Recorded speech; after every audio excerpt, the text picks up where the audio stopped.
Today we're going to look at how Hikaru Nakamura managed to reach 91.1% accuracy by playing the Hippopotamus defense in a bullet game against a nearly 2,800 elo rated player.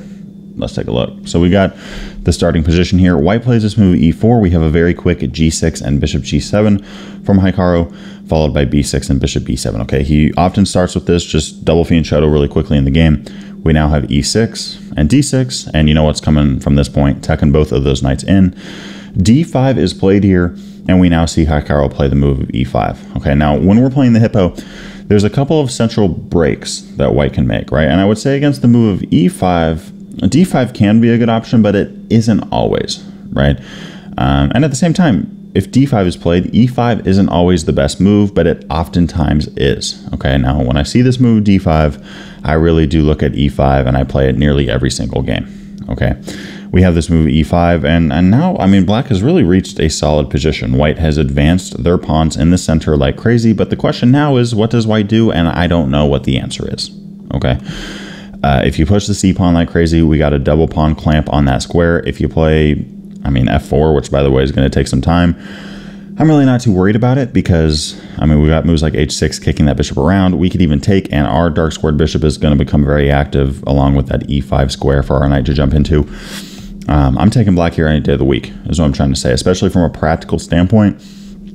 Playing this kind of position again and again and again, I mean, it's just hard for white to play and try to find any kind of way to break this game open. So, okay, we have this move of bishop h4. Very interesting. White here really kind of proactively playing this bishop back before we see this move of h6. But Hikaru plays h6 anyways, and now white takes on e7. Notice how white kind of wasted some time there.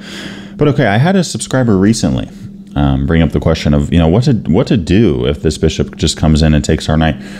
This is actually great for us. This makes the game very easy, very simple, maybe a little bit less sharp in some cases, but you got to realize, I mean, white in this position just gave up their bishop pair, right? We have the bishop pair now, and we really didn't have to do anything for it. Our knight at the moment wasn't a very active piece, right? Now, later on in the game, it could be if we play something like, you know, g5, knight g6, knight f4 kind of stuff, really aiming for that f4 outpost. But at the moment, this knight isn't great, right? Let's just be honest. It's not like a great knight right now. It can be, but it's not right now.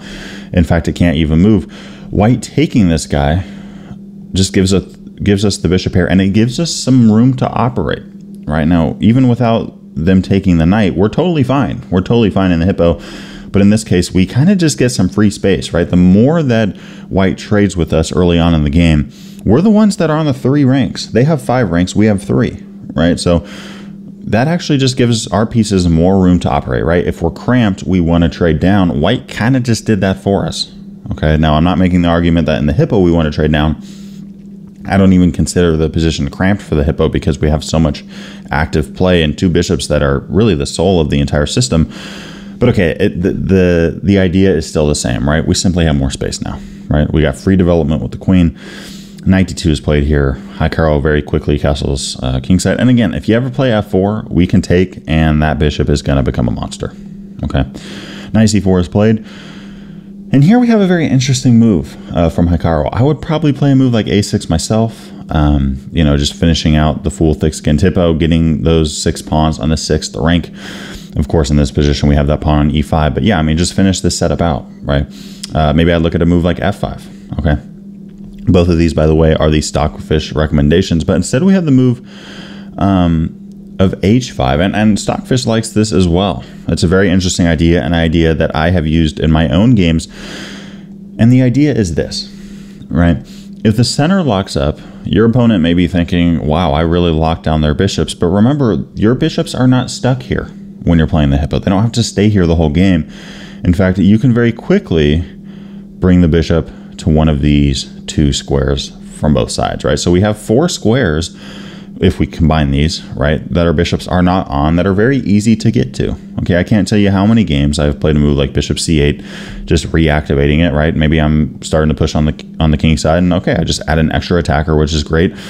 In this case, our dark squared bishop, if it ever comes to f8, it's really not going to be doing much. And right now it's not doing much. So what does Hikaru do? He plays h5 and bishop h6. Boom. All of a sudden we have a very active minor piece, slicing and dicing through White's entire setup. Also really making a stamp on that f4 square. White continues with a5 here.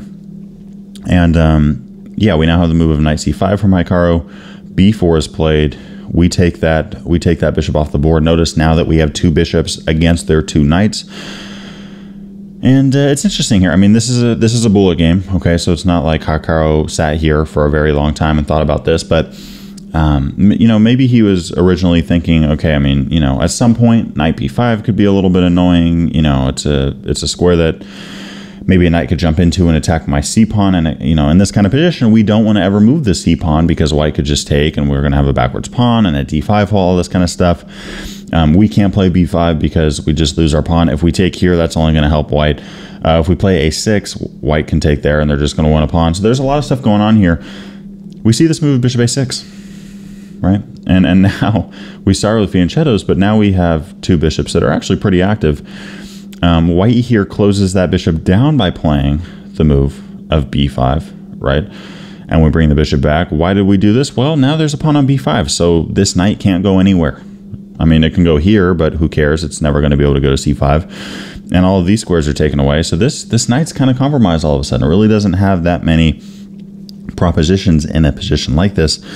Going back real quick to that bishop a6 move, if White didn't play b5, let's say they took on b6, I just wanted to mention this. Which pawn are we going to take with? Well, we're going to take towards the center, you know, because this kind of helps keep our pawn structure intact, and more importantly, we want to defend this bishop, right? I wanted to mention that this rook takes a6 move. You know, it might look fun to take and then, you know, take here and try to get the rook back and all that kind of stuff. By the way, we could take here, which we're about to look at. We could also move this rook. You know, we could even form a battery ram, and, you know, we're still up a point in material. So that's one option. But another thing we could do here is take on d6. And after White captures, they're the one up 1 point in material. But then we have this move of bishop d2. White has overextended their pawn structure, and something's going to fall here, right? You know, if, let's just say, for example, the queen comes back and defends the rook. This is very important. I want you guys to really take this to heart in your own games. We have two pieces that we can take, right? And I think a lot of players would just go, there's a rook, let's take the rook. But let's think about it for a second. A rook is worth 5 points of material. A bishop is worth 3.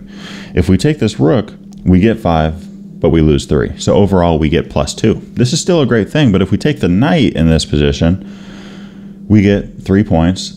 We don't lose anything.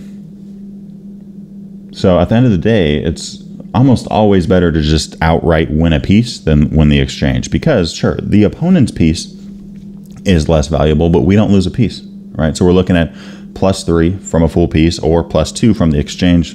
I'm going with +3 every time. Okay, so that's something to mention. But okay, bishop a6, White here did not go for any kind of sacking stuff. That wouldn't be a very good idea on their part. And you know, the Grandmaster here is almost 2,800 online, so that's, you know, that's pretty good. But okay, we have that move b5, the bishop drops back, rook a3, White here, you know, looking to really put some pressure on the queen side. We have rook b8, and notice here, Black's position is pretty rock solid. Rook a7 is played. We're not going to budge. We're not going to move this rook because we lose our bishop. We're going to keep this rook here so that if White ever does take the bishop, we just go up the exchange. We now have this move king h8. I highly doubt Hikaru would have played this in a classical game. It's not a mistake. I would say it's a little bit unnecessary.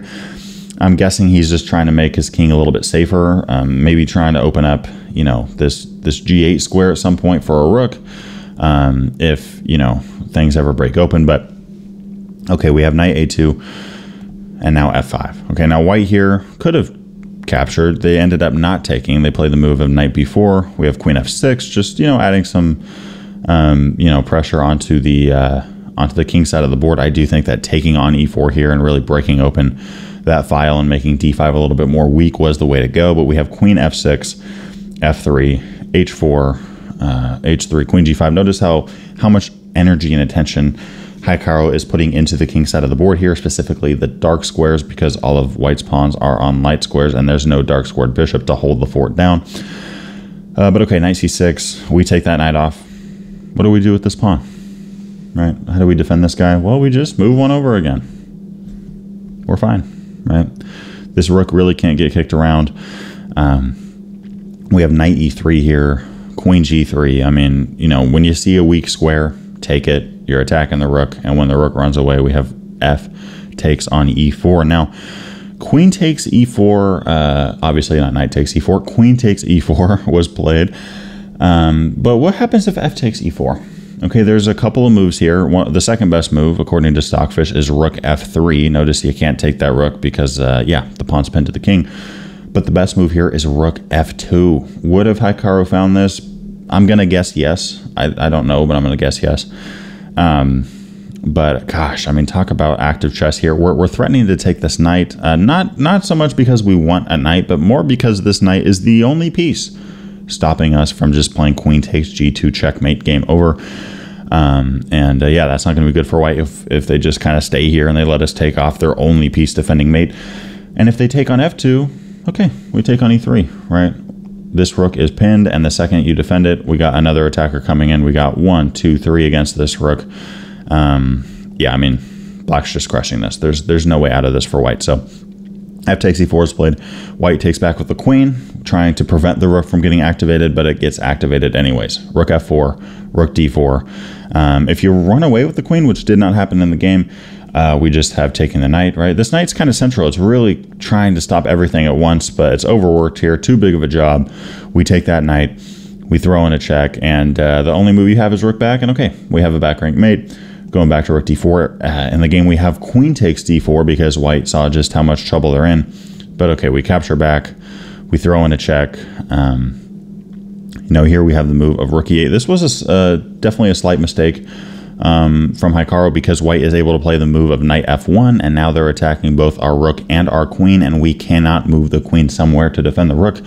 But okay, I mean, black's still winning here. We have this move of rook takes, pawn takes, even in material. But mind you, if white takes this pawn, checkmate, game over, right? King f1 is played. We have rook f2. Interesting position here. I think most players would just go back to g1 trying to hang on to their pawn, but does that really save a pawn, or does it just give black more time? Because we're able to take on c2, and you can't, again, take my pawn because I'm mate. Okay, and if, you know, king over, we push the pawn. If, you know, and if rook back, there's a lot of different things that we can do here. The computer really likes the move of rook d2, but okay, rook f2 is played. I mean, king e1 is a much better option because you're going to lose a pawn. You might as well just get this king into the center. You know, we end up taking that pawn off the board. Rook captures. Hikaru continues here by taking off that c pawn. Notice the time difference, by the way. I mean, 9.2 to 28 seconds. Black has hardly used any time in this game at all, barely over half, and it's move 40 after king f1. We have d3, 2 passed pawns. I mean, this king just has too big of a job here. Can't do it all. Rook d7. We throw in a check. Obviously, if there we have mate, and if king g1, we have this move d2, which Hikaru does play. White captures off that pawn. We now have rook c1 with check. We get the queen. And yeah, I mean, c7 is just not going to work because our rook defends. The game here didn't last much longer. You know, we put this rook on c5, trying to, you know, put this king into a box a little bit. You know, king e4, here Hikaru takes that off that pawn, and here white resigns the game. Notice c7 does not work.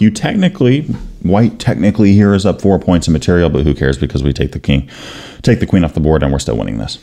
Okay, so yeah, I mean, Hikaru continuing to play the Hippo online, and yeah, I mean, 91.1% accuracy. You know, in a bullet game against, you know, a grandmaster rated 2789, pretty good. Thanks for watching today's video. If you enjoyed it, make sure to hit that subscribe button and that notification bell so that you don't miss out on anything coming our way. And on top of that, I wanted to give a big shout out to my Patreon supporters for the month of November in 2023.